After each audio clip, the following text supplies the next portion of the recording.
ओम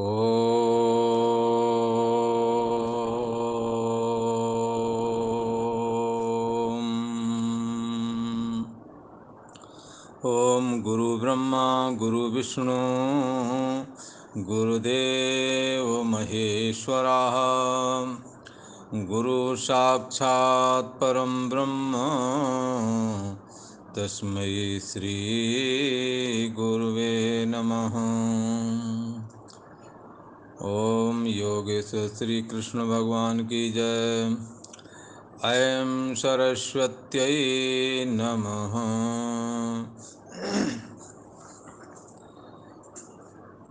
ये दूसरा अध्याय है और दूसरे अध्याय का 53वां श्लोक का विचार कर रहे हैं। यहाँ पर गीता में ये दो श्लोक दो प्रकार का अर्थ कथन करते हैं। एक मोह रूपी दलदल और दूसरा शास्त्र रूपी दलदल। शब्द जाल्यम महारण्यम, ये शब्द का जाल भी बहुत बड़ा जंगल है। कितना सीखोगे, कितना शब्दों का अर्थ करोगे। जितना जरूरत हो आचार्यों से उसका श्रवण जरूर करें, पर जरूरत से ज़्यादा शब्दों का संग्रह हो पर परमात्मा का चिंतन ना हो, परमात्मा की भक्ति ना हो, तो ऐसा शास्त्र का ज्ञान भी ठीक वैसे ही कहा गया है जैसे गधे के ऊपर अगर चंदन लाद दिया जाए तो चंदन की महिमा गधा नहीं जानता। ऐसे ही जब समदम जीवन में नहीं होता, जब परमात्मा की भक्ति जीवन में नहीं होती, तो फिर ये कोरा कोरा शास्त्र का ज्ञान ऐसे ही वृथा है जैसे गधे के लिए चंदन बेकार है, ऐसा कहा। इसलिए यहाँ पर गीता ये कहना चाहती है कि जब आप निष्काम कर्म योग कर लेंगे, बुद्धि निर्मल हो जाएगी, स्वधर्म का पालन करके आपका चित्त का स्तर निर्मल हो जाएगा, तो स्वधर्म के पालन करने वाले को लास्ट तक वैराग्य जरूर होता है और वो आसक्ति का त्याग कर देता है वैराग्य के द्वारा। तो जिस समय में तुम्हारी ये बुद्धि अर्जुन मोह रूपी दलदल को भली भांत पार कर जाएगी, अपना पराया नहीं दिखेगा, और मोह कहते हैं मैं और मेरा, ये मोह है, इसी में इन्होंने सारा जीवन दांव पर लगाया है। जिस काल में तुम्हारी ये बुद्धि मोह रूपी दलदल को भली भांत पार कर जाएगी, बोले कैसे पार कर जाएगी, मोह कैसे हटाया जाएगा, बोले पद पदार्थों से वैराग्य करके। ये हमारे किसी काम के नहीं, इनसे हमारा जीवन नहीं चलेगा। जो आवश्यकताएं हैं उनका तो संग्रह करने के लिए शास्त्र कहता है, पर वासना रूपी जो कामना है वो अनंत है, वासनाओं का निषेध किया जाता है। जिस काल में हे अर्जुन तुम्हारी मोह रूपी ये जो दलदल है इससे बुद्धि तर जाएगी, उस समय आपके बुद्धि का निश्चय क्या होगा, जो तुमने विषय सुने हैं। क्या सुना है, ब्याह हो जाएगा, स्त्री मिल जाएगी, चलो ठीक, आनंदित हो जाएंगे, बोला ये सुना है, और हो गया, वो तो हो गया, फिर आंसू लटकाए फिर रहे हैं, फिर दूसरे सुनाते फिर वो तो ऐसा हो गया, ऐसा हो गया। तो जो सुना था वो हो गया सामने, उससे उपरामता इनको हो गई। बोला धन कमा के सुखी हो जाएंगे, ये सोचा था, अच्छी जॉब मिल गई, अच्छी जॉब तो मिल गई, तब पत्नी घर से निकालने को उतारू। बोला तो ये मोह रूपी दलदल अनेकों तरह का है, कोई एक तरह का थोड़ी है। इसलिए जो सुना था कि ये पैसा जब आएगा तो माला माल हो जाऊंगा, बहुत सुखी हो जाऊंगा, तो सुना हुआ जो तुम्हारा है ना, जो सुना है कि इससे हम सुखी हो जाएंगे, वो काम नहीं आया, न धन काम आया। अच्छा जवानी, जवानी जब तक रही, चेहरा मोहरा ठीक रहा, सभी आपसे खेलने की कोशिश कर रहे, भला आलिंगन चुम्बन आदि व्यवहार भी करते रहे। ज्यों हुई सो उम्र ढली, एज का दूसरा पड़ाव आया, वो लोग पता नहीं कहाँ चले गए। कोई पास में बैठ को राजी नहीं। जिस जवानी को सुख समझा था, हवा हो गया, कुछ नहीं रहा। इस करके, अथवा जवानी तो ठीक है, हवा हो गई कोई बात नहीं, पर जवानी में कोई रोग लग जाए, एक धड़ मारा जाए, कोई किसी कारण कुरूपता आ जाए, तो वो लोग उस गली से निकलना बंद कर देंगे जो ज्यादा चक्कर लगाते हैं ना। तो सुने हुए उनको प्राप्त कर लो, सुने और सुनने में आने वाले। कहना क्या चाहते भगवान, जब तुम मोह रूपी दलदल से निकल जाओगे ना, वो तब निकल पाओगे जब बैराग होवेगा। पर यदि तुम्हें वैराग हो गया, तो जो तुमने सुन करके जो प्रवृत्ति हुई है, और जो सुनने में अभी आ रहे हैं कि वहां वाले सुख वो हमें मिल जाएंगे तो हम सुखी हो जाएंगे, बोला, तो ना वहां की रुचि रह जाएगी, यहाँ भी की, यहाँ का तो पता ही लग गया सच्चाई क्या है, वहां की भी रुचि नहीं रह जाएगी। जब आपको ये बताया जाएगा, वहां के पूर्ण जब खत्म हो जाएंगे, और आपको ऐसे ही वहां से फेंक दिया जाएगा। जैसे एक बार क्या हुआ, एक फक्कड़ मर गया, हरिद्वार की बात। और उनका, वो तो अंटचंड भाषा में बोलते हैं ना, देखो ये साला मर गया। अगल बगल हम लोग, इस पे कुछ पैसा चढ़ा दो। कोई पैसा नहीं चढ़ाया, ऐसे बोलते हैं ना, मजाक करते हैं। हाँ, तो पैसा ऐसा, तो अब चलते फिरते पैसा कहाँ आए थे, घूमने के लिए निकले थे, और दो चार थे, उनसे भी कहे पैसा चढ़ाओ कुछ, अभी फेंकना है, है ना। उन्होंने क्या किया, एक ने पड़ा पकड़ा हाथ, तो दूसरे ने पकड़ी टांगे, बोले एक दो तीन। जो डाला गंगा जी में, गया कि वो गया, देखो। तो ये दशा स्वर्ग में भी है। जब आपको पता लगेगी छीणे पुण्य मर्त लोके विसंति, जब आपका पुण्य क्षीण हो जाएगा, तो वहां ऐसे ही फेंक दिया जाएगा जैसे फक्कड़ों ने दूसरे फक्कड़ को एक दो तीन करके फेंक दिया। पहले तो वो रास्ते में काफी समय अपना ठेला, चार पहिया वाला ठेला पे लाद के लाए थे। पहले वो खड़ा रहा, जो भी निकला, चढ़ाओ कुछ, चढ़ाओ कुछ, चढ़ाओ कुछ। ये मर गया, ऐसे कि बोलते रहे। पर जब देखा कि अब ऐसे रास्ते में कौन चढ़ाता है, तो फिर उन्होंने पकड़ा फिर तुम। तो क्या है, ये दशा आपकी स्वर्ग में होनी है, ये दशा आपकी यहाँ भी हुई है। जवानी ने हमें ऐसे ही फेंक दिया। जिनके धन नहीं है रह जाता है, उनको लोग ऐसे ही त्याग कर देते हैं, ठीक है ना। इस करके सुने हुए और सुनने में आने वाले, बोला, ये दोनों विषयों में तब बैराग हो जाता है जब तुम्हारी बुद्धि मोह रूपी दलदल से निकल जाती है। अच्छा, मोह की पहचान कैसे करें कि हमें मोह है? जब किसी वस्तु में, हाँ, और किसी व्यक्ति विशेष में, और किसी काल विशेष में ज्यादा ही आसक्ति है, जरूरत से ज्यादा ही, समझ लो मोह है यहाँ। और उसको एक बार समझा के देखो, मोह वाले को समझ में नहीं आता, आप कितना भी ब्रह्म ज्ञान सो, कुछ भी कर लो आप, वो समझने को तैयार नहीं होता। वो तो यही सोचता है जैसा हम चाहते हैं वैसा तुम कर दो, चाहे उससे बाद में और ज्यादा आफत आ जाए, पर नहीं, हमें तो ऐसा ही कर दो, ये हमारे अनुकूल हो जाए। ये नहीं होंगे अनुकूल, ये कभी कोई किसी का अनुकूल हुआ ही नहीं। ये सच्चाई वो धारण करना ही नहीं चाहता है। ये मोह रूपी दलदल को तोड़ना चाहोगे टूट जाएगा, पर नहीं तोड़ना चाहोगे तो कोई इसे तोड़ नहीं सकता है। इसलिए ये मोह तुम्होंने बढ़ाया है, झगड़ा तूने पा लिया, तू ही इसे निबेर। जो संबंध, जो दायरे तुमने ठोंक बजा के बनाए हैं, ये तुम्हारे द्वारा ही छोड़े जाएंगे जो तुम्हारे द्वारा पकड़े गए। कोई छुड़वा देगा, ये बात नहीं है।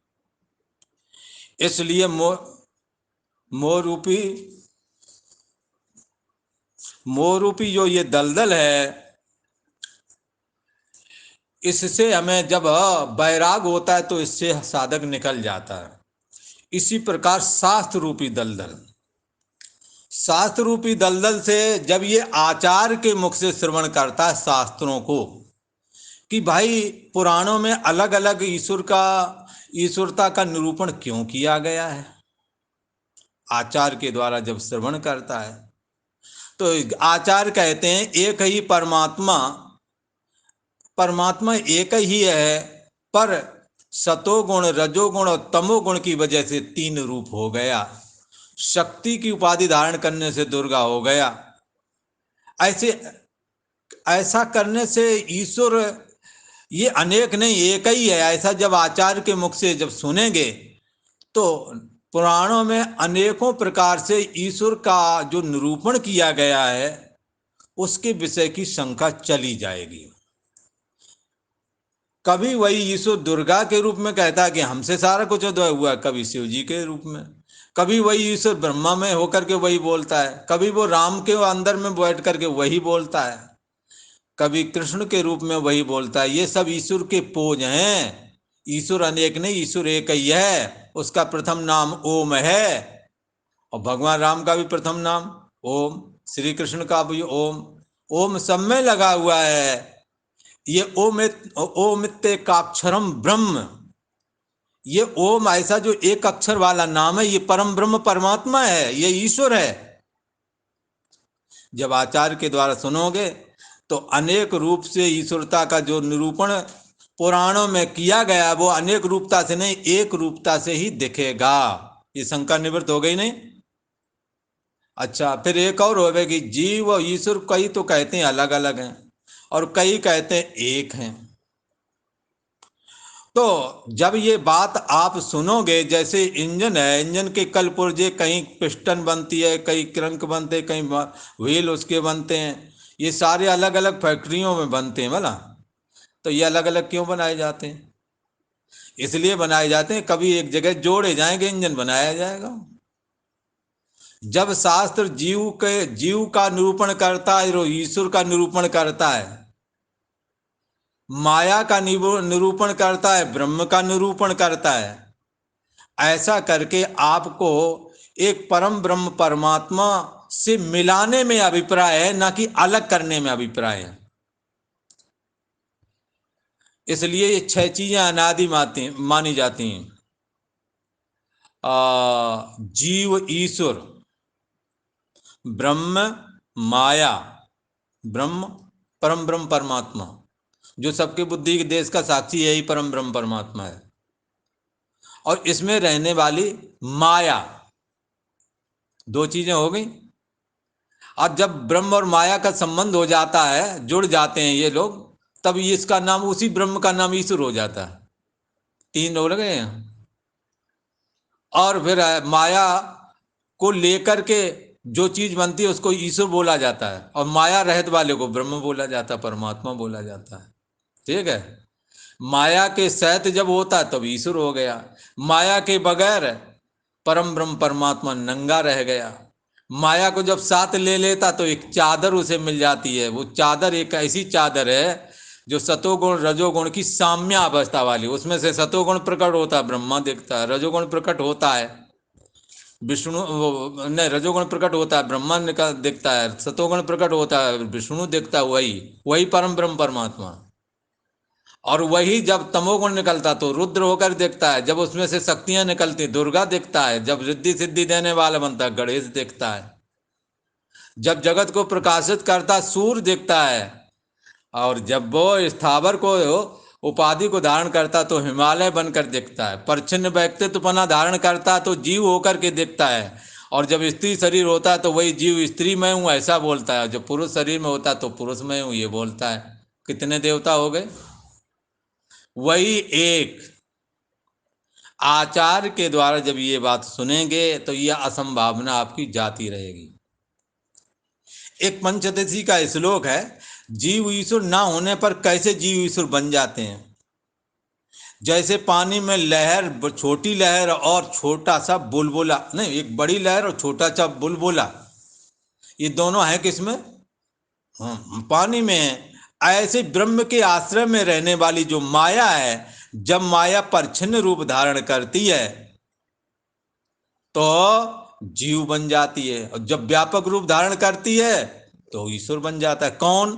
परम ब्रह्म परमात्मा जब माया के परछिन्न रूप से झांकता है तब जीव होकर के जीवो हम, और जब वही परम ब्रह्म परमात्मा माया की समष्टि उपाधि से झांकता है, हाँ, तब वो हो समष्टि उपाधि का मतलब सतोगुण रजोगुण तमोगुण की इनकी सबको मिला दें।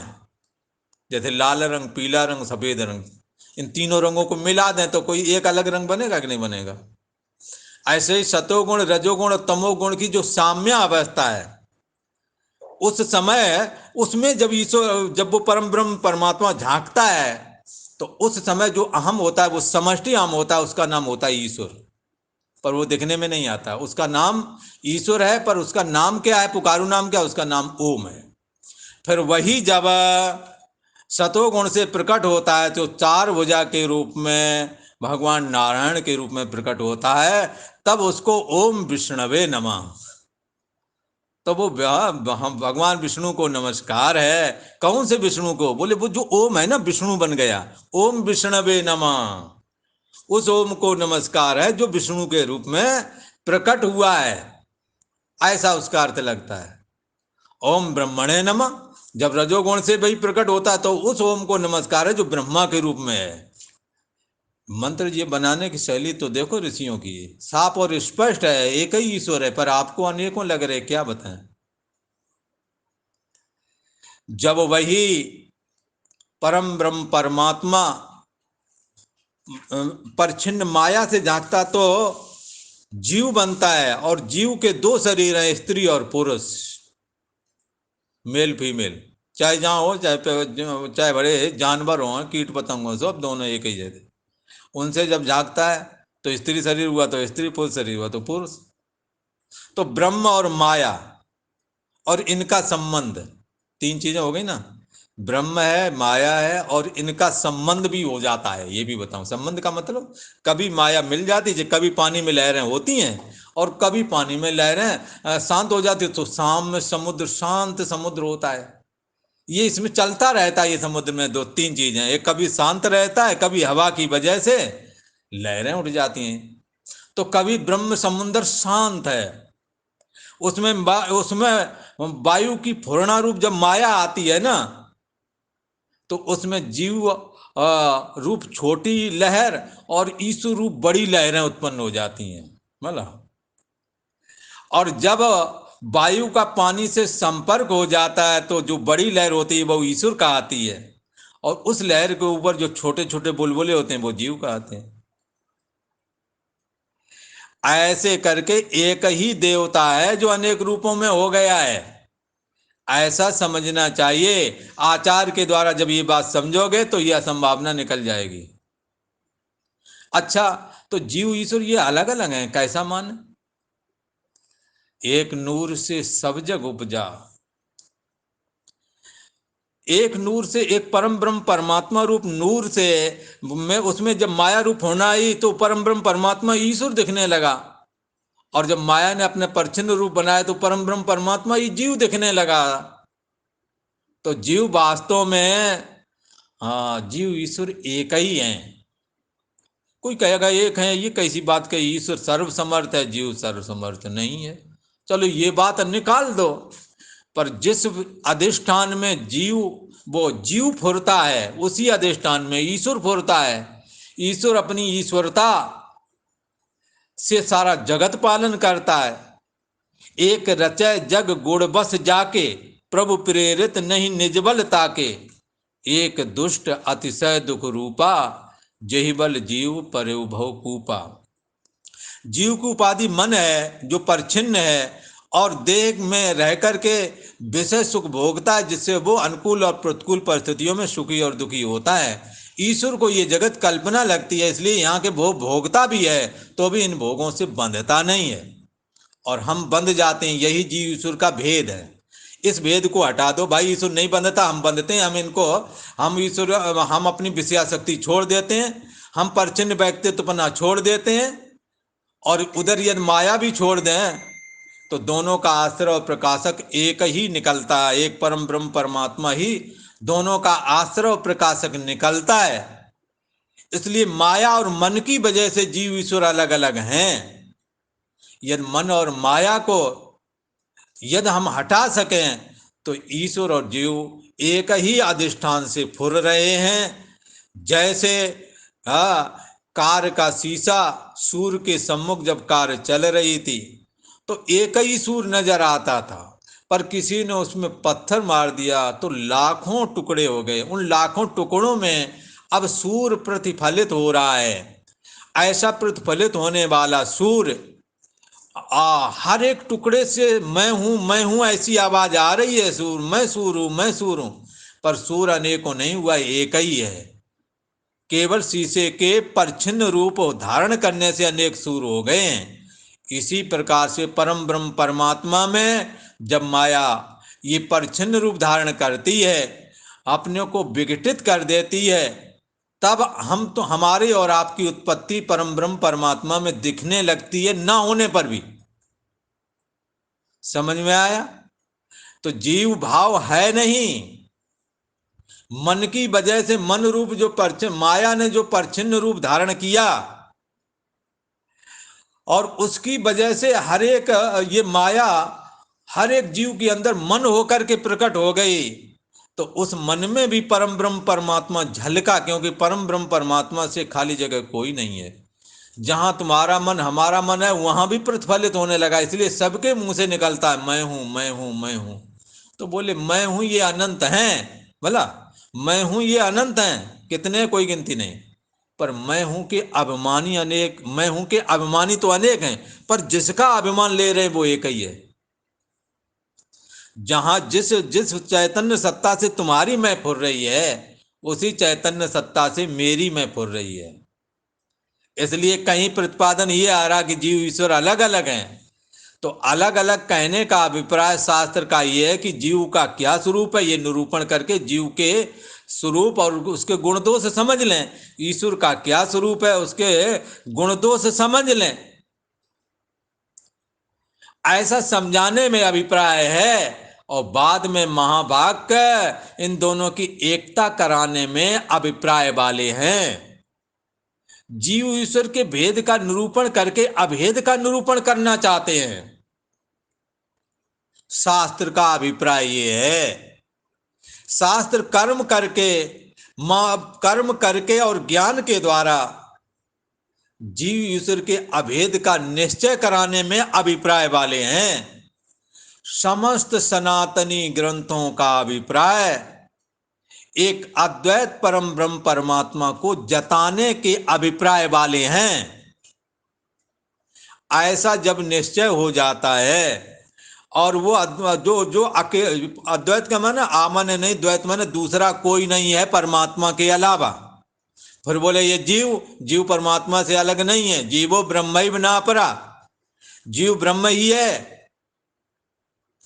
ऐसा भाव जब हृदय में धारण कर लिया, शास्त्र का श्रवण पूरा हो गया, शास्त्र की विप्रतिपत्ति खत्म हो जाती है। शास्त्र की विप्रतिपत्ति को खत्म करने के लिए आचार्यों के मुख से जो श्रोत्रिय ब्रह्मनिष्ठ जो गुरु है, जिसके लिए श्रुति ने कहा है कि तद विज्ञानार्थम, उस परमात्मा को यदि जानना है तो उस गुरु के ही पास में जाओ जो वेद का पारदर्शी है और परम ब्रह्म परमात्मा को हृदय में जिसने धारण कर लिया है, जिसके हृदय में परम ब्रह्म परमात्मा मैं बुद्धि करके फुर रहा है, अपना परछिन्न भाव जिसने परमात्मा में लीन कर दिया है। अपने को देह इंद्रिय आदि नहीं मानता, परमात्मा से स्वतंत्र होकर के अपना कोई वजूद नहीं, इसलिए मैं नहीं, हे परमात्मा तू ही तू है। या फिर ऐसे कहें देह इंद्रिय आदि जिसको मैं मानता था ये मैं नहीं निकले, इनका आश्रय और प्रकाशक परम ब्रह्म परमात्मा है, यही सच्चे अर्थों में सबकी मैं है। इसलिए सोहम अस्मि, वो मैं ही हूं, ऐसा करके धारण किया जाए। दोनों प्रकार से आप परम ब्रह्म परमात्मा से जुड़ सकते हैं। जब ऐसा श्रवण करेंगे तब शास्त्र के प्रति विप्रतिपत्ति अर्थात संशय और भ्रम निकल जाएंगे। और शास्त्रों का श्रोतव्य पूरा हुआ माना जाएगा, ऐसा कहा। इसलिए भगवान श्री कृष्ण ने अर्जुन को दो बातें बताई कि परमात्मा में स्थिति लाभ प्राप्त करने के लिए प्रथम तो मोह रूपी दलदल से निकलना होगा, और शास्त्र रूपी दलदल से भी तुम्हें बाहर निकलना होगा।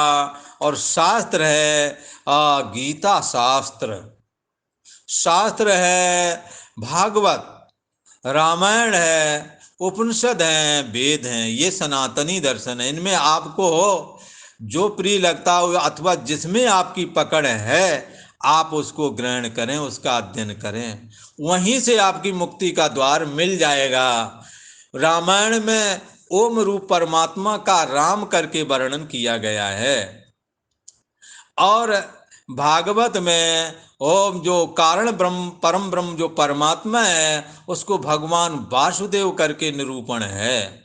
गीता में भी भगवान वासुदेव श्री कृष्ण के रूप में वर्णन किया गया है ओम का, ईश्वर का।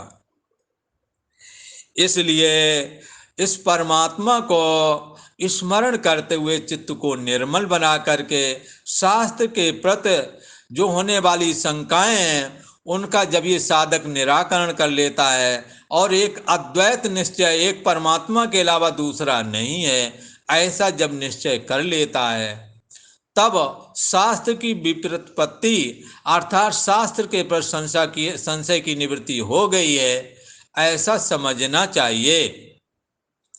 तो दूसरा है मोह रूपी दलदल। परिवार आदि का बंधन काटना बड़ा कठिन है भाई। एक उदाहरण कहते हैं, एक काशी में एक कोई सुनी हुई बात है, कोई ब्राह्मण थे जिनके यहाँ पढ़ने के लिए अखंडानंद जी भी वृंदावन वाले जाया करते थे कभी। तो उन्होंने बड़ा ज्ञान बताया और सोम अस्मि का वो स्मरण रखते थे वो ब्राह्मण। कालांतर में अखंडानंद जी तो साधु थे ही, अच्छे संत थे, शास्त्र के बड़े मर्मज्ञ थे, निष्ठावान थे। कहते हैं एक बार उनका दामाद खत्म हो गया जिनसे ये पढ़ते रहे,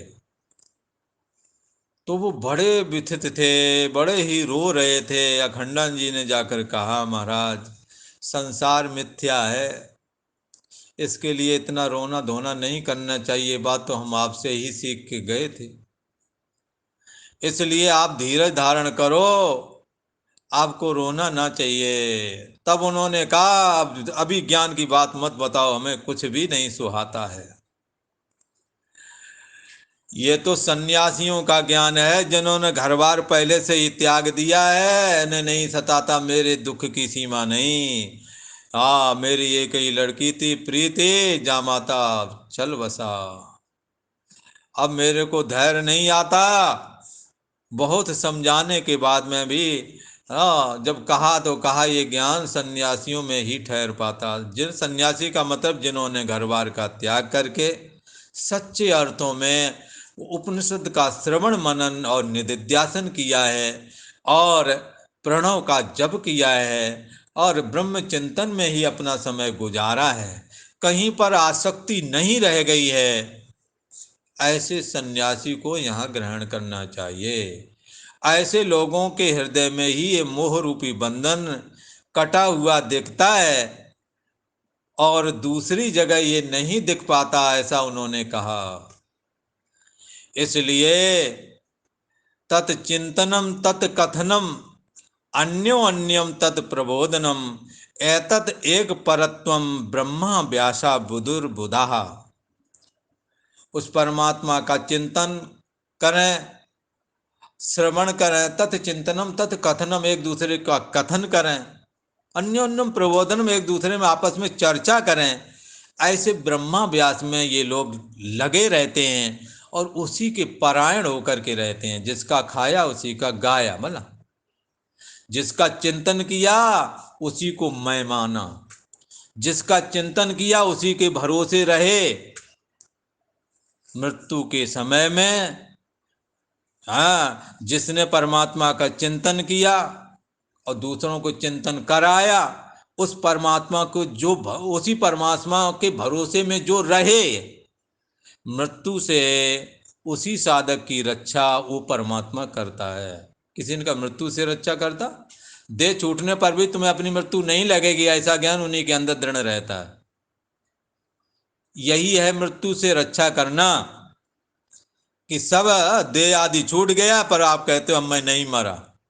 इस बात को कबीर ने कहा, जा मरने से जग डरे मेरे मन आनंद, मरने से ही पाएंगे पूर्ण परमानंद। ये विषय हमने जो ये गीता में जो भगवान श्री कृष्ण ने निरूपण किया है। अब आप पहले का थोड़ा सा प्रसंग याद करें। जब भगवान श्री कृष्ण ने उपदेश दिया था तब क्या बोले थे? अशोच्यान्नन्वशोचस्त्वं प्रज्ञाबादांश्च भाससे, गतासूंश्च नानुशोचन्ति पंडिताः। भगवान श्री कृष्ण ने क्या कहा था? हे अर्जुन, तुम दुखी हो रहे हो कि ये मर जाएंगे। हाँ, विद्वानों की जैसी भाषा बोल रहे हो, विद्वानों जैसे काम नहीं है। विद्वान क्या करते हैं महाराज? तब उन्होंने कहा, विद्वान जिनके प्राण चले गए उनके लिए भी शोक नहीं करते, और जिनके प्राण नहीं गए हैं उनके लिए भी शोक नहीं करते। तो किसी ने उसी समय पूछ लिया, महाराज जिनके प्राण चले गए उनके लिए क्यों नहीं शोक करना चाहिए? तब उन्होंने बता दिया, वहीं बता दिया, इसलिए नहीं शोक करना चाहिए, आत्मा अविनाशी है, शरीर के मरने पर भी ये नहीं मरता। बोला, ना जायते म्रियते वा कदाचिन नायम भूत्वा भवता वा न भूया, अजो नित्या शाश्वतोयम पुराणो ना हन्यते हन्न माने शरीरे। शरीर के मरने पर भी ये नहीं मरता, इसलिए जिनके प्राण चले गए उनके लिए शोक ना करो। बोले जिनके प्राण हैं उनके लिए, जिनके प्राण हैं अभी चल रहे हैं शरीर में, उनके लिए शोक नहीं करना चाहिए। अभी बोलते तो कैसे नहीं करना चाहिए? बोले ऐसे नहीं करना चाहिए। 30वें श्लोक तक तो भगवान ने आत्मा की अविनाशीपना निरूपण किया, और 30 से लेकर 38 तक सुधर्म का निरूपण किया। और सुधर्म के निरूपण के विषय में भगवान ने कहा था कि यदि तुम सुधर्म के द्वारा ईश्वर की पूजा कर सको तो कर लो। सुधर्म का पालन करते हुए यदि तुम मृत्यु को प्राप्त हो जाओगे तो तुम्हें स्वर्ग मिलेगा, और निष्काम भाव से यदि स्वधर्म का पालन करोगे, जो क्षत्रिय को धर्म युद्ध से बढ़कर के स्वधर्म पालन करने का और कोई अवसर नहीं है, इससे बढ़िया कोई अवसर नहीं मिल सकता है। इसलिए यदि तुम सच्चे अर्थों में स्वधर्म का पालन करोगे तो उस स्वधर्म के द्वारा भी ईश्वर का आराधन हुआ माना जाएगा। अगर ऐसा वो कर सके तो उनके प्राण, जिनके नहीं गए उनके प्राण नहीं गए, अभी जीवित हैं, अगर वो ऐसा कर लेंगे तो उनके लिए भी वो भी शोक करने योग नहीं रह गए, क्योंकि उन्होंने अपने कर्म किए हैं, अपने कर्तव्य पालन किए हैं। ये बात क्लियर हुई ना? जिनके प्राण नहीं गए वो सोचनीय क्यों नहीं है? इसलिए सोचनीय नहीं कि वो अपने सुधर्म का पालन कर सकेंगे, जैसा गीता में कहा गया। अच्छा, और दूसरा पॉइंट जो उठाया है, वो जिनके प्राण अभी नहीं गए वो किस लिए, कैसे नहीं सोचनीय रह जाएंगे?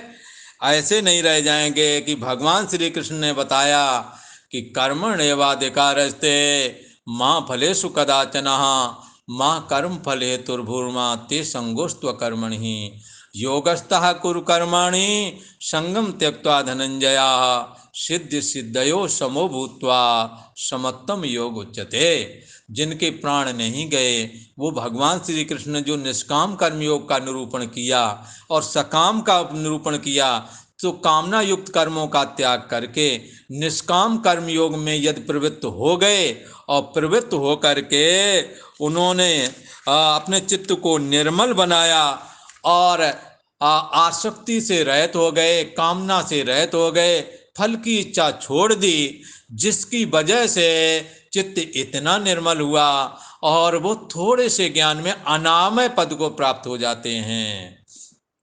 यदि कोई साधक ऐसा कर सके, यदि किसी ने ऐसा किया, ऐसा ये भगवान के बताए हुए कर्म योग में होकर के यदि चल सके और अपने सारे कर्मों को जो भगवान श्री कृष्ण ने पॉइंट बताए हैं कि हमने आसक्ति नहीं रखनी, इसी पॉइंट के अंदर चलना है, हमने फल की कामना नहीं रखनी, इस पॉइंट के अंदर चलना है, इससे बाहर नहीं जाना। और फलाशक्ति का त्याग कर देना है, कामना नहीं रखनी है। यदि इस पॉइंटों के अंदर से होकर के गुजर सके तो क्या होगा, ये जा कर के वह इसका आगे जा कर के और फिर ये मोह आदि, क्योंकि निष्काम भाव से किया है, निष्काम कर्म करने वाले का धर्म निष्काम होता है, जिससे उसे वैराग हो जाता है। वैराग होने से उसके जो मोह की जंजीरें थी परिवार की वो कट जाती हैं और वो से आचार्यों के द्वारा शास्त्र का संशय निवृत्त हो जाता। लिहाजा वो फिर क्या होता है, उसकी बुद्धि परम ब्रह्म परमात्मा में लय को प्राप्त हो जाती है, जिसके लिए योग में कहा तदा तदा दृष्टु स्वरूपे अवस्थानम। फिर उसका जो ये दृष्टा है, जो अहम भाव है, वो ब्रह्म में लीन हो जाता है। इस करके भगवान श्री कृष्ण ने ये दो बातें बता दी जो पहले प्रतिज्ञा की थी। क्या कि अर्जुन तुम विद्वानों जैसी भाषा बोलते हो पर तुम्हारे कर्म वैसे हैं नहीं। बोले विद्वानों के कर्म कैसे हैं? विद्वानों के कर्म है जिनके प्राण चले गए उनके लिए भी शोक नहीं करते, और जिनके प्राण नहीं गए उनके लिए भी शोक यूं करके नहीं करके, चाहे सुधर्म का पालन करें, उसके सुधर्म का पालन किया, उनके प्राण धारण करना सार्थक हो गया। और यदि उन्होंने निष्काम कर्मयोग भगवान श्री कृष्ण का बताया हुआ कर लिया, उनका प्राण धारण करना सार्थक हो गया। ऐसा समझना चाहिए। ये भगवान श्री कृष्ण की बड़ी महिमा है, गीता की बड़ी महिमा है कि जो किस तरह से हमारे जीवन को एक एक कदम कदम कर कैसे चलना है सबको क्लियर बता रही है। ऐसे भगवान श्री कृष्ण को बारंबार नमस्कार है। ओम शांति शांति शांति ही।